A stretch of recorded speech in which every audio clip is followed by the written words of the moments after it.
رات کے 2 بجے تھے۔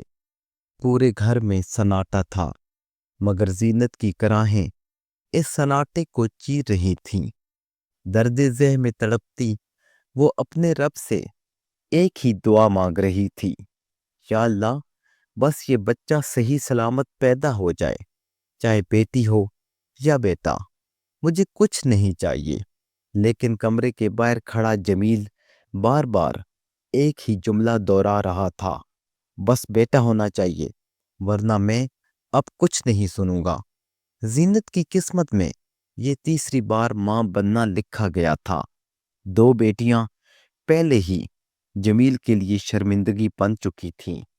اس کے دل میں نہ ان کے لیے پیار تھا نہ احساس، بس ایک تلخ ضد، ایک مردانگی کا زہر بھرا غرور جو اسے روز اندر سے کھا رہا تھا۔ جب دائی کمرے سے نکلی، اس کے ہاتھ میں ایک ننھی سی جان لپٹی ہوئی تھی۔ جمیل نے بے قراری سے پوچھا، بیٹا ہوا نا؟ دائی نے سر جھکا کر کہا، اللہ نے اس بار بھی بیٹی دی ہے۔ جمیل کے چہرے پر جیسے بجلی گر گئی۔ وہ پیچھے ہٹا، ایک لمحے کے لیے خاموش کھڑا رہا، پھر ہونٹوں سے نکلا، یہ عورت منحوس ہے۔ تینوں بیٹیاں، میرا گھر بھی اس کے نصیب جیسا بن گیا ہے، ادھورا اور بے ساکت۔ زینت نے اندر لیٹے لیٹے وہ آواز سنی۔ اس کے آنسو اس کے رخسار پر بہہ نکلے، مگر وہ بول نہ سکی۔ اس کے اندر کے زخم لفظوں سے بڑے تھے۔ دن مہینوں میں بدلے اور زینت کی زندگی کسی سزا جیسی بن گئی۔ جمیل نے اس سے بات چیت تقریباً ختم کر دی۔ وہ اپنی بیٹیوں سے نفرت کرتا، ان پر چیختا اور زینت کو تانے دیتا، بیٹا پیدا کرنا تمہارے بس کی بات نہیں، تم عورتیں صرف بوجھ ہو۔ چھوٹی بیٹی رابعہ اکثر ڈر کے مارے ماں کے دوپٹے میں منہ چھپا لیتی۔ امی، ابو ہم سے ناراض کیوں رہتے ہیں؟ زینت اسے سینے سے لگا کر بس یہی کہہ پاتی، نہیں بیٹا، وہ بس تھکے ہوتے ہیں۔ مگر دل جانتا تھا کہ یہ تھکن نہیں، نفرت ہے، عورت ہونے کی نفرت۔ وقت گزرتا گیا۔ بڑی بیٹی عالیہ اسکول میں بہترین نمبر لاتی، مگر باپ کے پاس فخر کرنے کا وقت نہیں تھا۔ وہ جب اپنی رپورٹ کارڈ لے کر باپ کے سامنے گئی تو جمیل نے بس نظر ڈالی اور کہا، پڑھائی سے کیا ہوگا؟ کل کسی کے گھر چلی جاؤ گی، وہی چوکھٹ صاف کرنا۔ عالیہ کے دل میں پہلی بار احساس جاگا، شاید بیٹی ہونا جرم ہے۔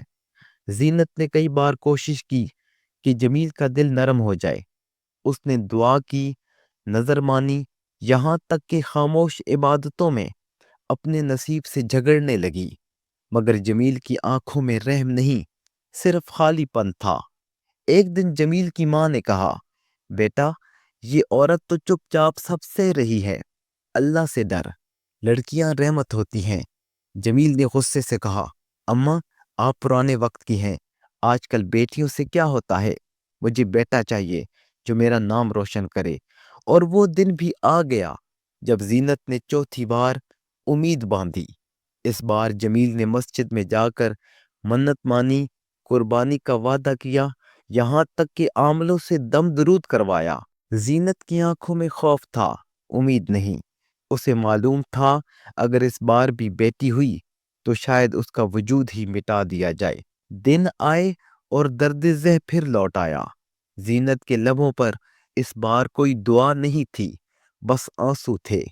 جمیل کمرے کے باہر قرآن کی آیتیں پڑھتا پھر رہا تھا، جیسے اس کے الفاظ خدا کو بدل دیں گے۔ رات کے آخری پہر جب دائی باہر نکلی، اس کے کپڑے خون سے لت پت تھے۔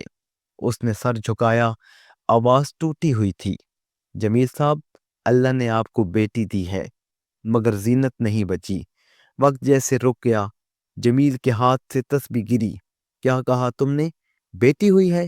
مگر ماں جان نہیں پائیں۔ جمیل کے کانوں میں شور سا گونجنے لگا۔ وہ اندر بھاگا۔ زینت کا چہرہ سفید تھا، لبوں پر خاموشی کی لکیریں، جیسے کہنے آئی ہو، اب خوش ہو جاؤ، تمہیں بیٹا تو نہیں ملا، مگر میری زندگی چلی گئی۔ نوزائیدہ بیٹی ماں کے سینے پر رکھی تھی، اور وہ ماں جو ساری عمر خاموش رہی، اب ہمیشہ کے لیے چپ ہو گئی تھی۔ جمیل نے ایک لمحے کے لیے بیٹی کو دیکھا اور نظر موڑ لی۔ اسے کہیں اور لے جاؤ، میں نہیں دیکھ سکتا۔ یہ وہ جملہ تھا جو اس کے مقدر میں لکھی ہر سزا کا آغاز بن گیا۔ سال گزر گئے، جمیل کی زندگی میں تنہائی نے بسیرا کر لیا۔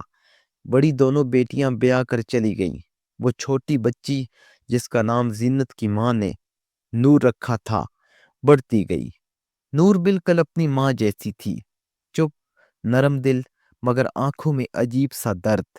جمیل نے کبھی اس سے پیار نہ کیا، بس گھر میں ایک خاموش سایہ سمجھ کر رہنے دیا۔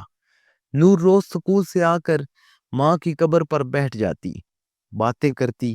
امی، ابو مجھ سے بات نہیں کرتے، میں اتنی بری ہوں کیا؟ ہوا خاموش رہتی، مگر شاید آسمان سنتا تھا۔ وقت گزرا اور نور بڑی ہو گئی۔ اس کی شکل میں زینت کا عکس تھا، وہی آنکھیں، وہی خاموشی۔ ایک دن جمیل بیمار پڑا، گردوں نے جواب دے دیا۔ ڈاکٹروں نے کہا کہ فوری ٹرانسپلانٹ کی ضرورت ہے، ورنہ زندگی کے چند دن باقی ہیں۔ عالیہ اور رابعہ دور اپنے گھروں میں تھیں اور بیٹے تو کبھی تھے ہی نہیں۔ نور نے ایک فیصلہ کیا، وہی جس نے کہانی کا رخ بدل دینا تھا۔ نور نے اپنا گردہ دے دیا۔ ڈاکٹر نے جمیل کو بتایا، آپ کی بیٹی نے اپنی جان داؤ پر لگا دی تاکہ آپ بچ جائیں۔ جمیل کی آنکھوں سے پہلی بار آنسو بہے، وہ بیڈ پر لیٹا کانپنے لگا۔ وہ بیٹی جسے میں نے کبھی گود میں نہیں لیا، جسے میں نے ماں کے مرنے کا ذمہ دار سمجھا۔ اس نے نور کا ہاتھ تھاما پہلی بار زندگی میں۔ بیٹی، مجھے معاف کر دو، نور نے کمزور آواز میں کہا۔ ابو، ماں ہمیشہ کہتی تھی کہ بیٹیاں رحمت ہوتی ہیں۔ آپ نے دیر سے سمجھا، مگر سمجھ تو گئے نا۔ یہ اس کے آخری الفاظ تھے۔ نور کے زخم بھر نہ سکے۔ وہ آپریشن کے بعد چند دن زندہ رہی، مگر خاموشی سے دنیا چھوڑ گئی، بالکل اپنی ماں کی طرح۔ جمیل اس دن سے بدل گیا۔ وہ روز قبرستان جاتا، ایک قبر زینت کی، ایک نور کی، دونوں کے درمیان بیٹھ کر کہتا، میں ہار گیا زینت، میں نے خدا سے بیٹے مانگے تھے، مگر اس نے مجھے رحمتیں دیں جو میں پہچان نہ سکا۔ وہ گھر جو کبھی شور سے بھرا رہتا تھا، اب صرف آذان کی آواز سنتا۔ جمیل کی آنکھوں سے روشنی کم ہونے لگی۔ آخر ایک دن وہ بھی خاموش ہو گیا۔ لوگوں نے کہا، جمیل کا کوئی بیٹا نہیں تھا جو کندھا دے۔ بیٹیاں دور ہیں، مگر اس دن ایک پرندہ قبر پر آ بیٹھا، جیسے نور کا سایہ آ کر اپنے باپ کو آخری بار تسلی دے رہا ہو۔ کہانی ختم ہو گئی، مگر سوال باقی ہے، کیا جمیل اکیلا مجرم تھا، یا وہ سوچ جو آج بھی کہیں نہ کہیں زندہ ہے کہ بیٹا عزت ہے، بیٹی بوجھ۔